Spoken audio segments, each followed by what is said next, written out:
Is it just me? Or is it getting crazier out there? These trembling words from Arthur Fleck's lips carry the weight of despair, alienation, and chaos.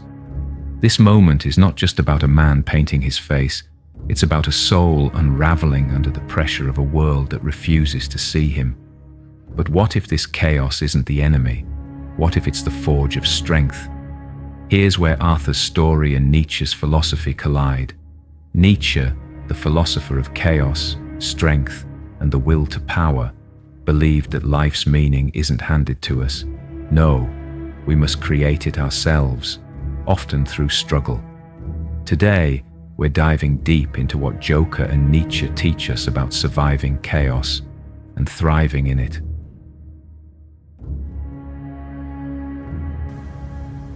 You don't listen, do you? I don't think you ever really hear me. You just ask the same questions every week. How's your job? Are you having any negative thoughts? All I have are negative thoughts. But you don't listen anyway.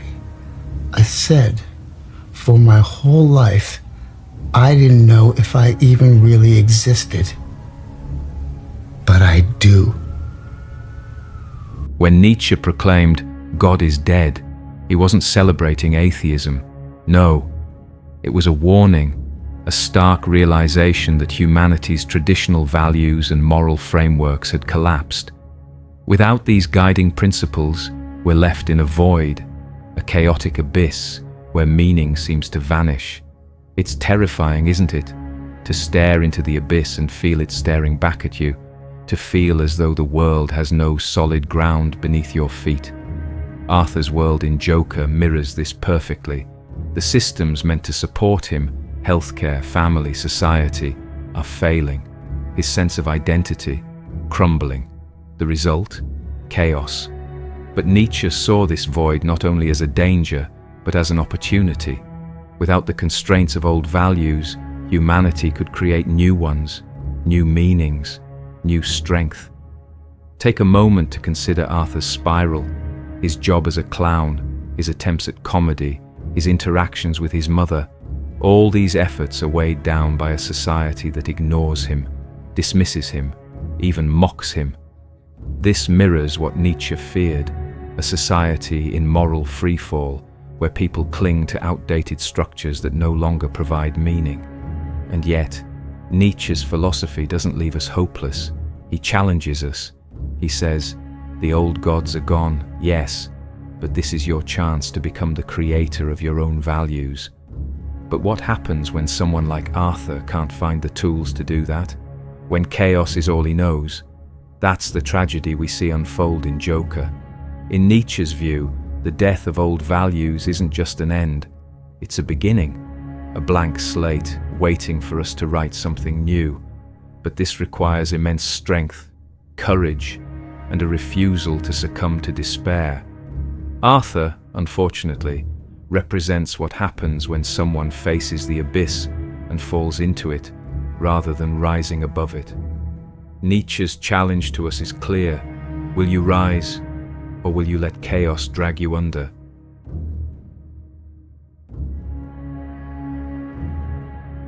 Nietzsche's concept of amor fati, love of fate, teaches us to embrace life's chaos, not grudgingly, but with open arms. To grow stronger, we must face life's storms head-on. Chaos, as Nietzsche saw it, isn't an obstacle, it's an opportunity to evolve, to overcome, and to rise. Arthur's journey in Joker shows this in action, but there's a dangerous twist. He doesn't just embrace chaos, he lets it consume him. He spirals into destruction, mistaking chaos for strength. You see, I'm a guy of simple taste. I enjoy dynamite, and gunpowder, and gasoline. What's it?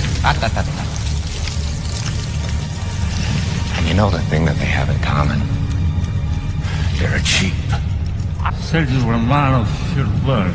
Oh, I am. I'm only burning my half. All you care about is money. In The Dark Knight, Heath Ledger's Joker burns a pile of money, declaring, "It's not about money, it's about sending a message." This act of chaos isn't about gain, it's about anarchy for its own sake.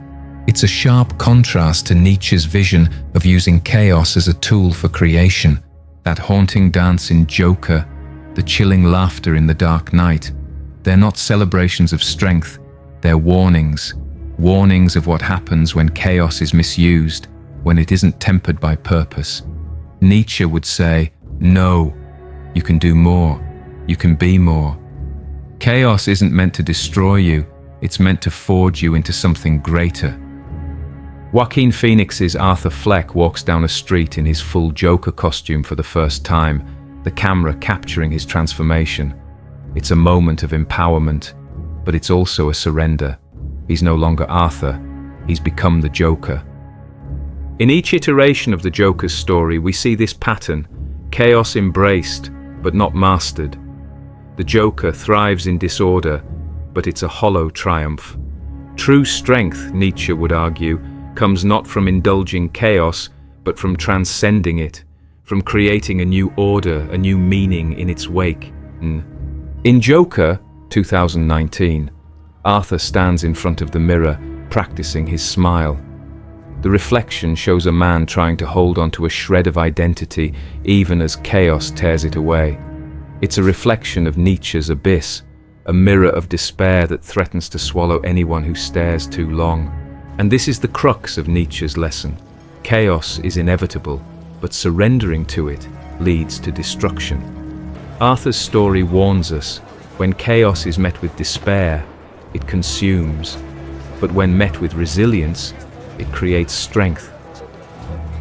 In The Dark Knight Rises, Bruce Wayne rises from the pit, a literal and metaphorical abyss, symbolizing strength found through overcoming chaos. In contrast, Arthur dances down the infamous steps, a symbol of his surrender to chaos. Chaos, then, is a test, a crucible. To face chaos and grow stronger, we must confront it and then rise above it as creators of our own destiny. It's not the chaos itself that defines us, but how we respond to it.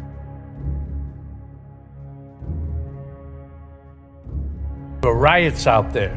2 policemen are in critical condition. You're laughing. You're laughing. Someone was killed today because of what you did. I know. How about another joke, Murray? No, I think we've had enough of your jokes. What do you get I don't think so. when you cross I think a we're mentally done ill with your loner jokes. with That's a it. society that abandons him and treats him like trash? Call the police, I'll Gene. tell you what you get. Call the police. You get what you fucking deserve. The pivotal moment on Murray Franklin's talk show, Arthur sheds his mask of civility, declaring, "You get what you fucking deserve," before pulling the trigger. Where are they? Choose between one life or the other. Your friend, the district attorney, or his blushing bride to be.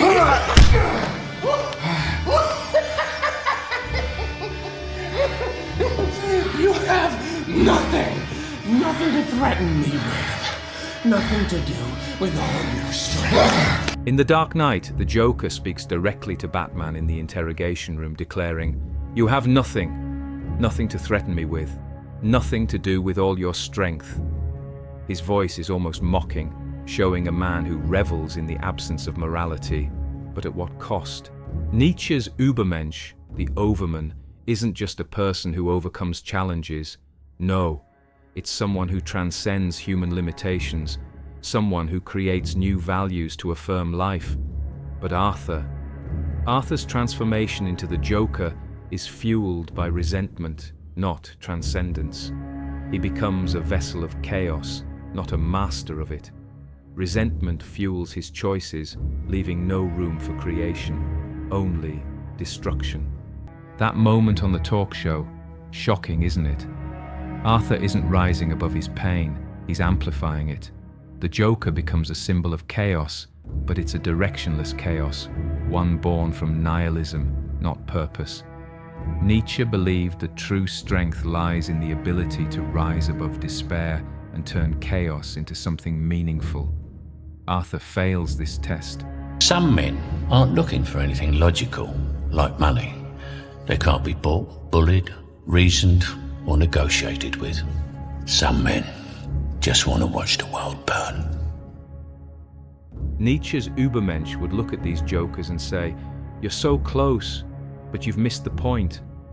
True strength comes from building something new, not tearing everything apart.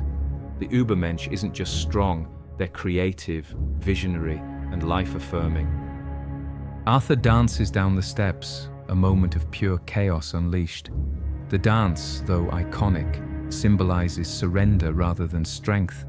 This is the moment where Arthur fully gives in to nihilism, mistaking it for freedom. Nietzsche's Übermensch creates. They rise above despair and disorder to forge a new path.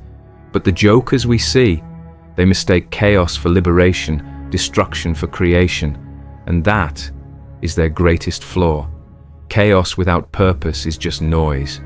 Chaos with purpose, that's where true strength is found.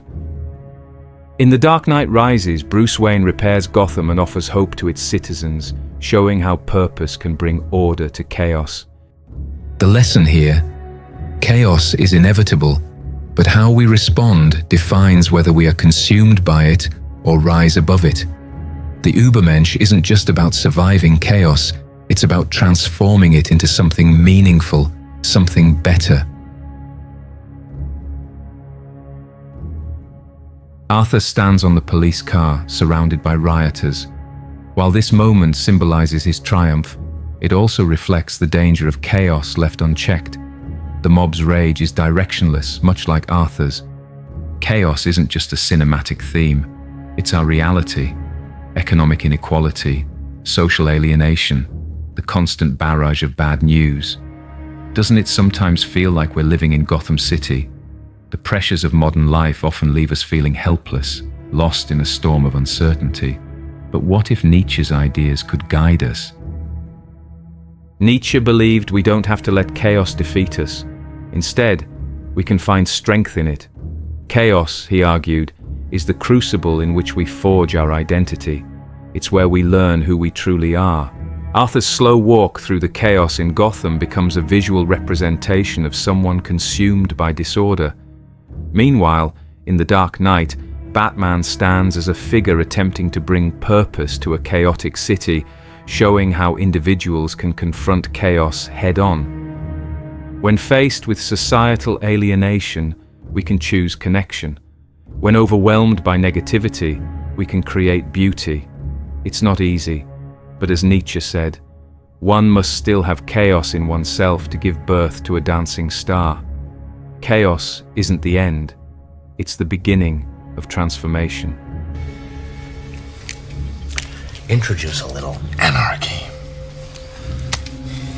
Upset the established order, and everything becomes chaos. The Joker in The Dark Knight delivers his chilling line: introduce a little anarchy, upset the established order, and everything becomes chaos. But Batman counters this by creating hope, a way forward for Gotham, a city consumed by fear. The question is, will you create your star, or will you let the void consume you? Nietzsche reminds us that chaos can either be the force that breaks us, or the challenge that makes us. Arthur's story is a cautionary tale of what happens when we let chaos control us. Batman's story shows the power of resilience, of turning chaos into meaning. And so, in our modern world, where chaos feels omnipresent, Nietzsche's philosophy urges us to respond with courage, creativity, and the will to rise. It's not about avoiding chaos, it's about dancing with it. What will you create from the chaos around you? Will you succumb to it, like Arthur, or will you rise, like the Übermensch? The Joker dangles precariously upside down as Batman, victorious, declares, "This city just showed you that it's full of people ready to believe in good." The Joker's face, inverted, contorts in frustration. Chaos has failed to triumph over hope. That dance on the stairs, iconic, isn't it? But look closer. Is Arthur dancing because he's free, or because he's given into chaos? Chaos, while inevitable, doesn't have to define us. It can forge us into something greater, or swallow us whole. Nietzsche would see Arthur's story as a cautionary tale. Chaos is inevitable, but how we respond to it, that defines our strength. In The Dark Knight, we see Batman rise above despair to restore order. In Joker, we see Arthur descend into chaos, mistaking it for liberation. The question is, what path will you choose? Will you let chaos consume you, like Arthur, or will you rise above it, like Nietzsche's Übermensch? Remember, chaos isn't the enemy, it's the challenge, and in that challenge lies the opportunity to become stronger. So, what will you do? Why so serious?